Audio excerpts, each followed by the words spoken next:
It was a bright Saturday morning at Rosie's Diner, the kind of roadside place where truckers stopped for coffee and travelers paused for a slice of homemade pie. The smell of sizzling bacon filled the air, the sunlight slanted across chrome stools, and an old jukebox hummed a slow country tune in the corner.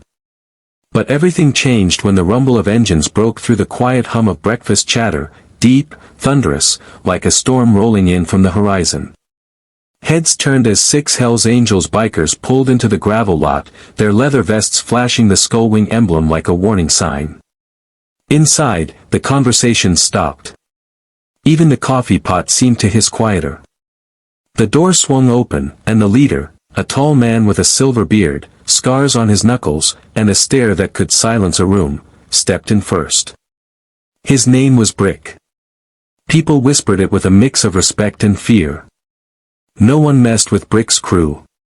And then, from behind the counter, a soft voice broke the tension. "Hi, sir," she said nervously, balancing a tray of pancakes. "My dad has a motorcycle just like yours." Every head turned toward the young waitress who had just spoken. She couldn't have been older than 21. Her name was Harper Lane, a small-town girl with hazel eyes and a smile that tried to hide the exhaustion underneath. She wore a faded blue apron and had her auburn hair tied back in a messy bun. For a second, the whole diner froze, then Brick slowly turned his gaze toward her. The silence was suffocating. Then Brick's gravelly voice rumbled. "That so?" Harper nodded, though her hands trembled slightly. "Yeah. He had a Harley Softail, black, custom paint job. Used to ride it every Sunday." Brick stared at her, eyes narrowing. "Used to?" Before she could answer, her coworker Marla shot her a warning glance, whispering, "Harper, just take their order." But Harper didn't back down. Something inside her, maybe courage, maybe a kind of longing, pushed her to keep talking. "Yeah," she said softly. "My dad, he passed away 5 years ago. Drunk driver hit him on the old Route 9. He loved his bike. It was the one thing that made him feel free." Brick didn't respond. Neither did his crew. They just stared at her, the silence stretching like barbed wire through the room. For a few long seconds, Harper thought she had said something wrong. But then Brick nodded once, slow, deliberate, and sat down at the corner booth. "We'll take 6 coffees. Black. And whatever breakfast special you got," he said. His tone was rough, but there was something softer beneath it. As Harper turned to grab the coffee pot, she noticed something strange, the patch sewn onto Brick's vest. It wasn't just any design, there was a small embroidered letter, L, stitched at the bottom corner, faded and frayed. Her father's name had been Luke Lane. And she remembered that exact same symbol on his old leather jacket. Her hands started shaking. "It can't be," she whispered to herself. All day, she couldn't stop glancing at the bikers. They laughed loudly, swapped road stories, and teased each other like family. But Brick stayed mostly silent, staring out the window, lost in thought.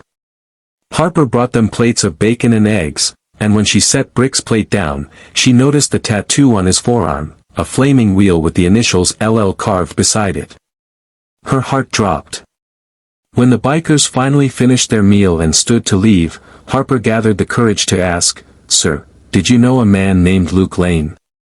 Brick froze in place. The other bikers looked at him, then at her. For a long, heavy moment, Brick didn't speak. Then he exhaled slowly, the sound like gravel sliding down a hill.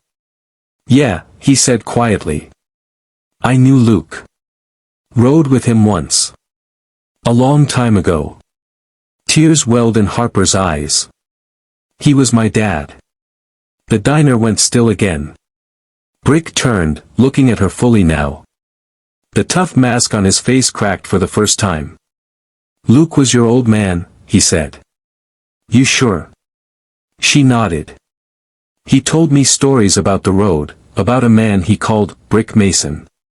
Said he was like a brother once, but something happened, and they never spoke again." Brick lowered his head. The sound of his leather gloves tightening filled the space between them. "Yeah," he muttered. "That was me. We fell out after a ride went bad. I told him I'd never forgive him. But when I heard he died, I never forgave myself either." Harper felt her chest tighten. She had always wondered why her dad never spoke much about his past in those last years, just stories of brotherhood, freedom, and regret. Now she was standing in front of the man her father had loved like family, and lost. She whispered, "He didn't blame you, you know. He always said you were the best friend he ever had." Brick's eyes glistened, barely noticeable, but Harper saw it. He took a deep breath and said, "He saved my life once.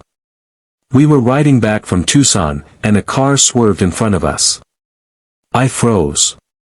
He pushed me out of the way. Bike took the hit instead." His voice broke. "He never told anyone that, did he?" Harper shook her head. "No, but he told me that some people leave a mark on your soul, not your skin. I think he meant you." The big man stood there, jaw clenched, fighting emotions he hadn't let himself feel in years. Then he reached into his leather vest and pulled something out, a small, worn-out silver keychain shaped like a winged skull. "He gave me this the day we split up. Said it was a promise to ride together again someday. Guess I broke that promise." Harper looked at it, then at him, tears streaming down her cheeks. "Maybe not," she said softly. "Maybe this is that someday."